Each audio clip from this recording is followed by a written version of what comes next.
안녕하십니까. 암호화폐 정보를 전달해 드리는 닥터 비트맨입니다. 네, 오늘은 최근 암호화폐 업계에서 연이어 전해지고 있는 다양한 소식을 한자리에서 정리를 해보려고 합니다. 특히 이번에는 바이비트 해킹 이슈부터 미국 비트코인 현물 ETF에서의 자금 흐름, 그리고 러시아와 미국 간 협상 소식까지 여러 분야에 걸쳐 중요한 뉴스들이 잇따라 쏟아지고 있는데요. 이러한 소식들은 암호화폐 시장뿐만 아니라 국제 정세에도 직간접적인 영향을 미칠 수 있기 때문에 종합적으로 살펴볼 필요가 있습니다. 끝까지 지켜봐 주시면 시야를 넓히는 데 큰 도움이 되리라 믿습니다.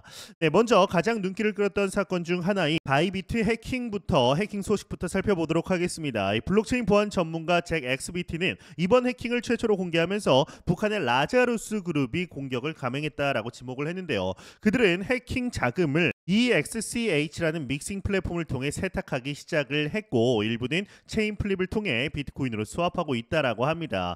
이런 정황은 기존 대형 해킹 사건과 유사한 패턴을 보여주고 있기 때문에 세계 각국의 수사 기관이 공조의 추적을 나설 것으로 이제 예상이 되고 있는데, 이번 해킹으로 바이비트가 입은 피해 규모는 약 14억 달러로 추산됩니다. 이는 글로벌 암호화폐 거래소들에서 발생한 해킹 사건 가운데에서도 손꼽히는 대형 사례로 이제 기록될 가능성이 높습니다. 특히 바이비트는 최근 몇 년 사이에 급성장한 거래소이자 사용자 친화적 서비스로 많은 거래량을 유치해 왔다라는 점에서 이번 해킹 사태가 업계 전반에 미치는 파장은 결국 적지 않을 것으로 보입니다. 그런데 이제 이번 사건과 관련해 흥미로운 점은 바이비트 내부 직원으로 알려진 클라우디아가 X를 통해서 실시간으로 상황을 전달했다라는 사실입니다. 그녀는 해킹이 발생한 이후에도 바이비트 측이 출금 금지 조치를 내리지 않았다라고 밝혔는데요. 보통 해킹이 발생하면 빠르게 자금 유출을 막기 위해 출금을 중단하는 것이 일반적이지만 바이비트는 오히려 출금을 정상적으로 진행하면서도 상황을 통제하고 있다라는 메시지를 시장에 전달하려 했던 것으로 추측이 됩니다. 또한 클라우디아가 공개한 내부 대응 상황에 따르면 바이비트 대표가 지휘봉을 확고히 잡고 모든 팀원들과 함께 총력을 기울였다라고 하는데, 그녀는 임직원들이 대출, 유동성, 홍보 업무 등 각자 맡은 역할을 끊임없이 수행했음을 강조했습니다. 글로벌 무대에서 신뢰를 유지하기 위해 거래소 운영진이 어떤 방식으로나마 정상적 운영을 이어가는 모습을 보임으로써 사용자 동요를 최소화하려 노력한 것으로 보입니다. 이 재미있는 부분은 두바이 사무실에서 경영진이 기본적인 관식과 이 과일까지 직접 챙겼다라는 점입니다. 해킹이라는 중대하고 긴급한 상황에서도 직원들이 지치지 않도록 세심하게 신경 쓴 것으로 풀이가 되는데, 이 클라우디아의 언급에 따르면 대다수 직원들이 늦은 밤까지 자발적으로 사무실에 출근해 상황을 함께 수습했다라고 하니 내부적으로 상당히 단결된 모습을 보였다라는 것을 짐작할 수가 있습니다. 더 나아가서 인플루언서들도 바이비트의 공식 공지나 대처 현황을 적극적으로 공유함으로써 불안감 확산을 어느 정도 막는 데 일조했습니다. 여러 개발자와 기술자들도 자신의 역량을 보태겠다라며 연락해 왔는데, 그중 한 명은 직접 비행기를 타고 바이비트 두바이 사무실로 찾아갔다라는 사연도 전해집니다. 이런 외부 지원 사례는 바이비트가 그간 형성해온 네트워크와 이미지가 나쁘지 않았다라는 반증이 될 수도 있습니다. 무엇보다도 이제 주목할 점은 바이비트의 유동성 확보 노력입니다. 이 바이비트 콜드 월렛에서 29억 USDT를 출금하고 비트겟에서 4만 개의 이더리움을 빌려 유동성을 보충했다라는 사실이 시장에 공개가 됐습니다. 그 결과 실제로 모든 출금 요청을 처리한 뒤에 클라우디아는 정상화됐다라고 강조를 하게 되었는데, 해킹 발생 직후에도 출금을 막지 않고 끝까지 처리한 점은 일단 사용자들 입장에서는 매우 긍정적으로 평가할 만한 부분입니다. 물론 당장은 모든 문제를 해결하겠다라고 보긴 어려운 상황입니다. 이 북한 라자루스 그룹이 탈취 자금을 계속 세탁을 해 나가는 데다가 이 수사 기관이나 보안 전문가들이 이를 추적해야 할 텐데, 믹싱 플랫폼을 통한 자금 은닉은 이미 악명 높을 정도로 치밀하고 복잡하기 때문이죠. 이 궁극적으로는 바이비트가 각국 규제 당국과 어떻게 협조하며 자금 회수 노력을 기울일지, 그리고 다시는 이런 대규모 해킹이 발생하지 않도록 재발하지 않도록 보안 체계를 어떻게 강화할지가 주요 관심사가 될 것으로 예상됩니다. 이 다음으로는 미국 비트코인 현물 ETF 시장의 자금 흐름을 잠시 살펴보겠습니다. 금융 정보 플랫폼 파사이드 인베스터에 따르면 지난 며칠간 비트코인 현물 ETF에서 약 6,290만 달러, 하나약 904억 원이 유출된 것으로 순유출된 것으로 집계가 되었습니다. 이미 4거래일 연속 순유출이 이어지고 있는 상황인데요. 그레이스케일 GBTC 또한 이 6천만 달러 이탈 소식이 들려오며 전반적으로 기관 투자자들이 단기적으로 관망세를 택하고 하고 있다라는 인상을 줍니다. 다만 모든 ETF에서 자금이 빠져나가는 것은 아닙니다. 이 블랙록의 IBIT에서는 약 216만 달러 규모로 자금이 유입되었다라고 하니 일부 기관은 여전히 시장에 대한 기대를 버리지 않은 것으로 해석할 수도 있습니다. 하지만 전체적인 판세를 놓고 보면 투자 심리가 다소 움츠러들고 있다는 점은 부정하기 어려워 보입니다. 최근 전 세계 경제 불확실성이 지속되는 상황에서 대규모 자금을 운용하는 기관들은 아무래도 신중하게 움직이는 경향을 보이기 마련입니다. 이 국제 정세 측면에서도 거론할 만한 소식이 있죠. 이 러시아 외무부 차관 세르게이 랴브코프가 앞으로 2주 안에 러시아와 미국 대표단 간의 우크라이나 종전 등을 논의하기 위한 회담이 열릴 수 있다라고 밝혔는데요. 이미 지난 18일 사우디아라비아 리야드에서 고위급 협상이 열렸고 러시아 측에서는 세르게이 랴브코프 이 외무장관, 미국 측에서는 마코 루비오 국무장관 등이 참석했습니다. 두 나라가 다시 한번 협상 테이블에 앉게 된다라면 국제사회에서도 큰 관심을 가질 가능성이 큽니다.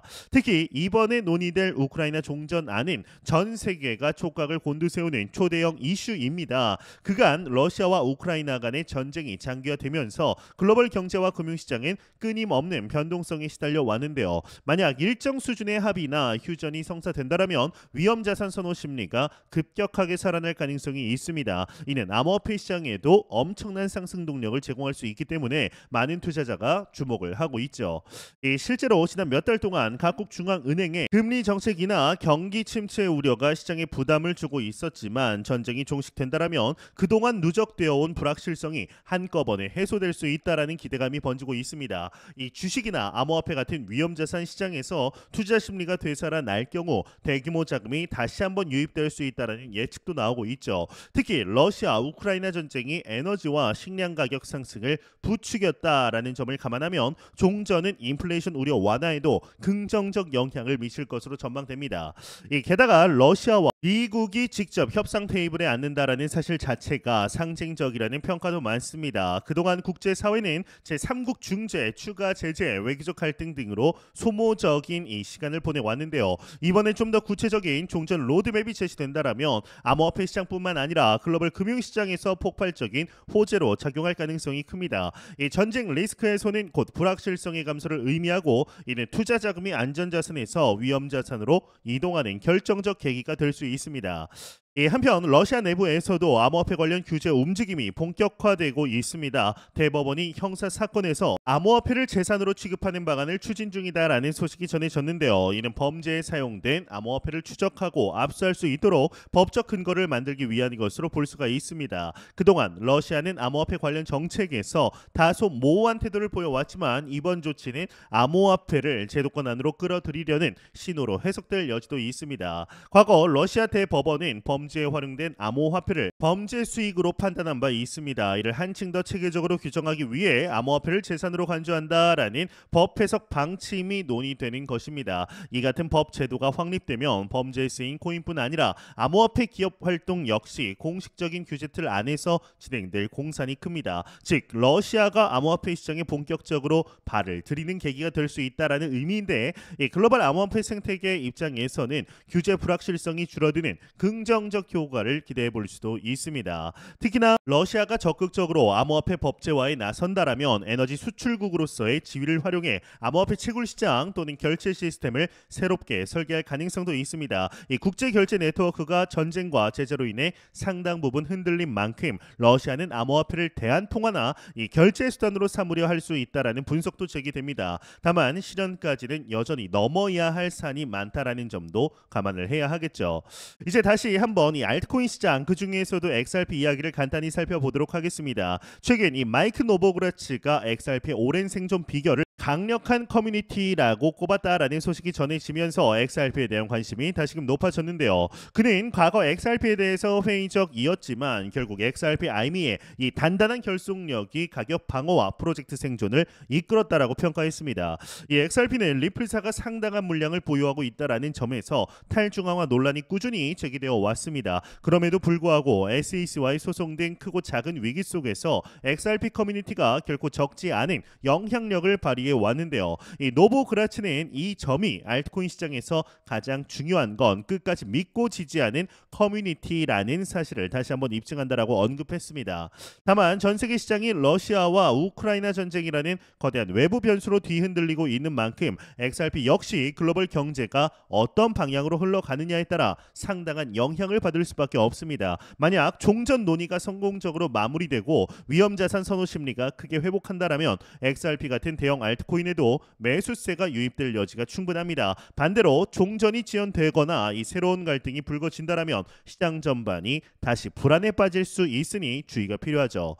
그러므로 암호화폐 시장에 발을 들이신 분들이라면 지금은 국제정세 뉴스를 놓치지 않고 주시해야 할 때다라고 볼 수가 있겠습니다. 이 전쟁 종결 가능성이라는 변수가 어떻게 흘러가느냐, 이 투자에 상당한 영향이 줄 것으로 예상되고 있기 때문이죠. 특히나 러시아와 미국, 더 나아가 유럽 국가들까지 모두 얽힌 이슈이니만큼 단발적인 이벤트가 아니라 중장기적인 관점에서 판단할 필요가 있겠습니다. 결국 시장의 움직임은 이 불확실성 완화가 얼마나 빨리 그리고 확실하게 이루어지느냐에 달려 있다라고 해도 과언이 아닙니다. 해킹, 규제, 국제 분쟁 등 수많은 요소가 암호화폐 시세를 좌우하는데 이 가운데 가장 강력한 트리거가 될 수 있는 건 러시아 대 우크라이나 종전이라는 시나리오일지도 모르겠습니다. 그만큼 파급력이 크고 장기적 시각에서 볼 때 전쟁 종식은 누구에게나 바람직한 방향이기 때문이죠. 다만 이럴 때일수록 섣부른 기대보다는 신중한 접근이 필요합니다. 종전 협상이 타결될지 언제 어느 수준에서 이루어질지 아직 모든 것이 확실하지 않습니다. 전쟁 당사국들 간의 이해관계는 물론 이 전쟁으로 이익을 보는 여러 세력의 복잡한 계산까지 뒤엉켜 있기 때문입니다. 그럼에도 불구하고 시장은 기대감만으로도 큰 폭의 요동을 칠 수가 있으니 투자자 입장에서는 다양한 시나리오를 대비해야 합니다.